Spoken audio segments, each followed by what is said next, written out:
Hey all, this is 012Boku coming at you with another review of. Yep, we're back to Fullmetal Alchemist again, the original. This time, I believe we were, I believe I wrote it down for you guys if I forgot. Let's see. It was, yes, I believe I forgot to write down the episode number, but I think it's episode 13. Fullmetal versus Flame. In this one, we see where the Elrics come back to see Roy Mustang at Command East Central, is what they call it, and Edward isn't too thrilled. He doesn't want to be here. He knows Mustang's probably going to mock him. Alphonse is thinking he's making too much of it, and then, in comes the subplot for this episode where Alphonse finds a cat that causes both the Elrics to sort of reminisce about responsibilities and not being able to take care of strays, or that they can't have that responsibility at the same time. At the same time, you have, I think it's Lieutenant Breda and a couple other people freaking out over a dog, and this dog who becomes Black Hayate, who eventually goes with Riza Hawkeye after Riza shoots at the dog, and after the Black Hayate pees on a wall and the dog's literally like this, doing a freezing motion, not wanting to get shot, takes the dog. But you have everyone from, Kane Fury's like the only normal one around the dog. He's the one who found the dog, but he can't keep the dog because he has to be in the barracks. And, Fallman lives in the barracks too. Breda doesn't want it. You have Jean Havoc who says, oh yeah, I could cook it up in a stew and it could be a friendly thing. And, you also have Roy Mustang come in and say, dogs never talk back and they're loyal and you never have to pay them. I love dogs. And it's one of those interesting, weird subplots that go into the story, along with what Edward, if he beats Roy Mustang in this fight, he also takes the cat off their hands, to which near the end of the episode, the Alrecs just leave the cat with a village or a church before they leave, I believe, East Central, and that's what happens. But the main point of the episode is that you have Edward come in, give his report to Roy Mustang. Roy has known everything what Edward has done. The whole thing with Lior and knowing the deposing of Father Cornello. Edward questions, Roy Mustang on the Civil War that started there, sadly by General Hakuro. I don't think General Hakuro is a bad guy. I think it's just that, he's following orders and they're meant to stabilize the region, hopefully. But unfortunately, the militaries got caught up in a ground war because you had Envy, if you guys remember the very first episode, poses Father Cornello, and it's causing a whole bunch of unrest for Lior in the East and causing terrible trouble and stuff to, escalate. At the same time, Edward, doesn't like how Mustang's known about Lior.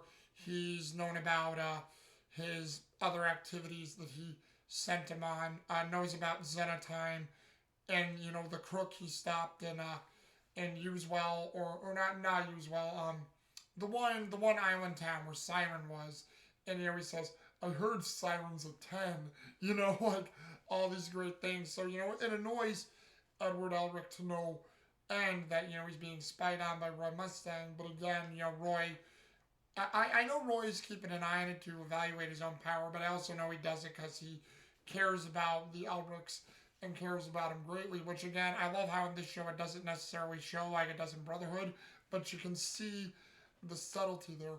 But all in all, as they're talking about this, Edward brings up Dr. Marcoh, because they heard about Dr. Marcoh in Xenotime, and Roy Mustang, refuses to answer, doesn't know anything about the name. All of a sudden, you have Brigadier General Boscaron come in with a bunch of other men, and, what's his name, Alex Louis Armstrong, Major Alex Louis Armstrong is there. You have Lieutenant Colonel Mays Hughes who's there, and Hughes winks at Roy Mustang in surprise. You also have Hawkeye coming in surprise, and then lo and behold, Boss Gron is saying they're temporarily taking command of East Central for reasons unknown because they had to leave the capital in a hurry. And then you have Fear Bradley show up to basically say, he's being all jovial. This is nothing new, Colonel. It's just a temporary thing. I just felt like going through an inspection and stretching my legs. I've been cooped up in Central too long. But as you can imagine, there's more to the story. You have Maze Hughes, who's, talking about his daughter being jovial with Edward and everybody else. And, Edward isn't fully interested in it. You have, Maze Hughes asking about the Philosopher's Stone. Edward tells him how that's going. And at the same time, Edward says, have you heard of a doctor named Dr. Marcoh? And he's like, no, no, I haven't, but I'll look into it for you. And, Edward's like, the Colonel's hiding something. And, wonders what it is. Boss Gron overheard both of them and comes in. And this gets the whole cafeteria, which is all, because I guess every state alchemist is there. A lot of the military people are there. So there's a whole ton of people here. You have Mustang's men looking it over curiously, just in shock and awe of this whole thing. All of a sudden, again, like I said, Boss Gron hears it. Boss Gron says, Dr. Marcoh's a traitor. He betrayed us. He left when we needed him most. He abandoned his men. He's just a coward and a traitor.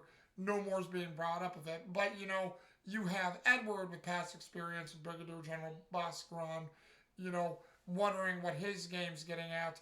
You have Maze Hughes, who was still there by Edward, looking at, Boss Gron with this shifty look of, General Gron, I know you're wanting to assert your authority here, but be careful what you say. Which to me and my roommate talked about this. You guys know Jarek. We talked about how, probably even Hughes knows about Marcoh, but was not willing to tell Edward at that point, probably for the sake of Roy Mustang and, wanting to keep Roy's secrets because he's his friend.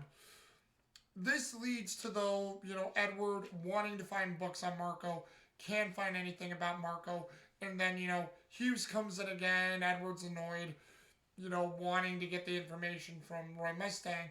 All of a sudden, you have, Edward tell Hughes what he wants to do to face Mustang, and Mustang hears of it, he's mulling it around, he doesn't want to, because, Edward's a child, and he could easily kill him or hurt him, so he doesn't want to face him.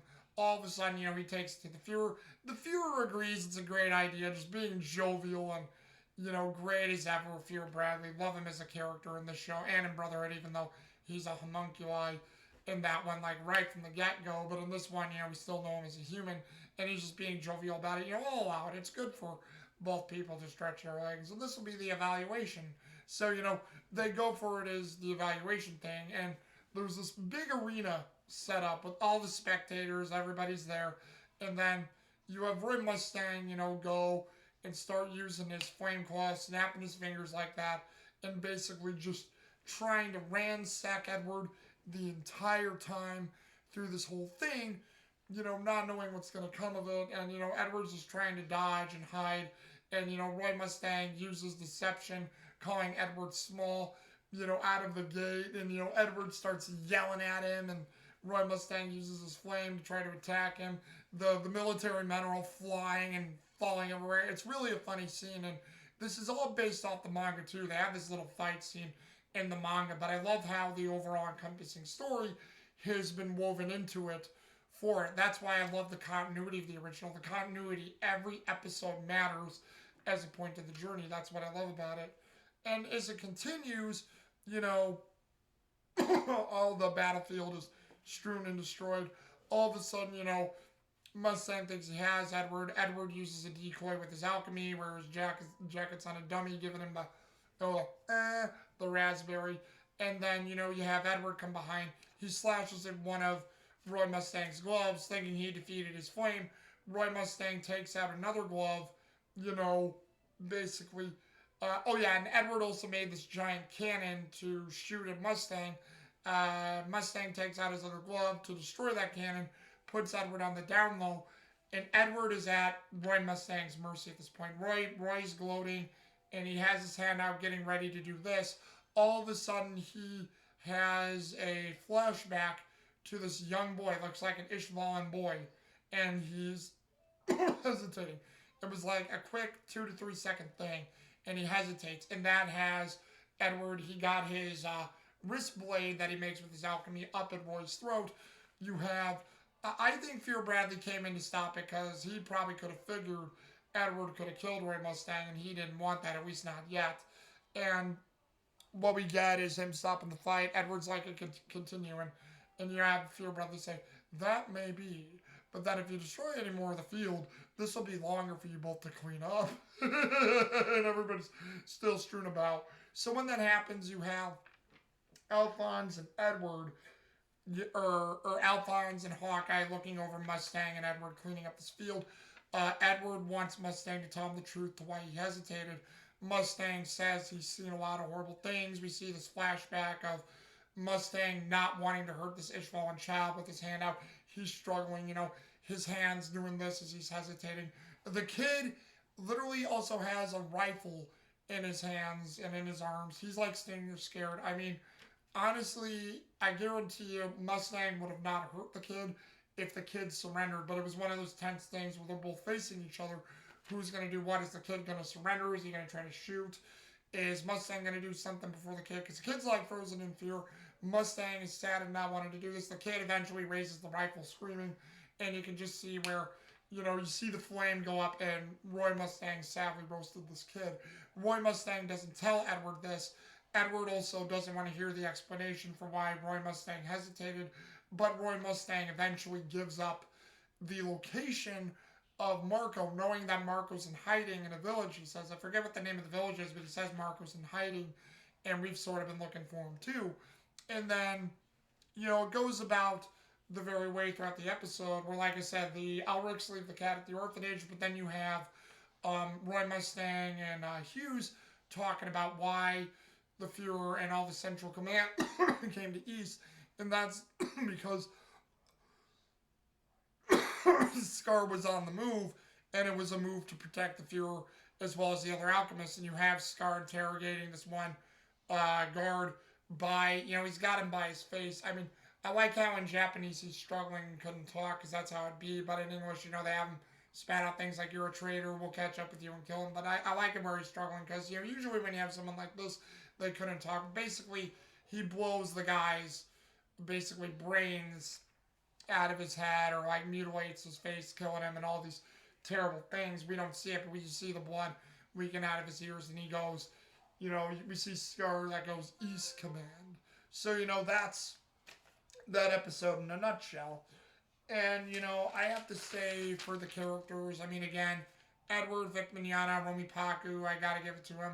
Again, Alphonse, Aaron Desmugaria, Kugamiya, very great performance. Roy, Travis Willingham, Toru Okawa, really great, really passionate performance. Hughes, Sonny Strait, Kenji Fujiwara, also very good performances from Hughes. Great to see him back again. Let's see. So, a lot of these characters were very good in this episode. I also have to give it to, probably Kane, Fury, Kevin Connolly, Tetsuo Shiatori, because his comedy was gold this one, as is everybody else, but I really like Kane Fury in this episode. And then again, have to give it to Bradley, Ed Blaylock, Hidekatsu Shibata, just great performance for the bit of time he had in this episode. So those are my characters. Overall, it was a fun episode, a great episode, lots of comedy, moves the needle forward to them finding Marcoh into the next part of the episodes, and, opens up the door more for what they're trying to explore. So, again, what do you guys think about this? Have you been following along with us, thinking about these episodes? Again, what do you think of the original? Have you seen the original? Just leave comments down below, and we'll get this discussion going, alright? Till then, this is All One Two Boku, and I'll see you guys again later.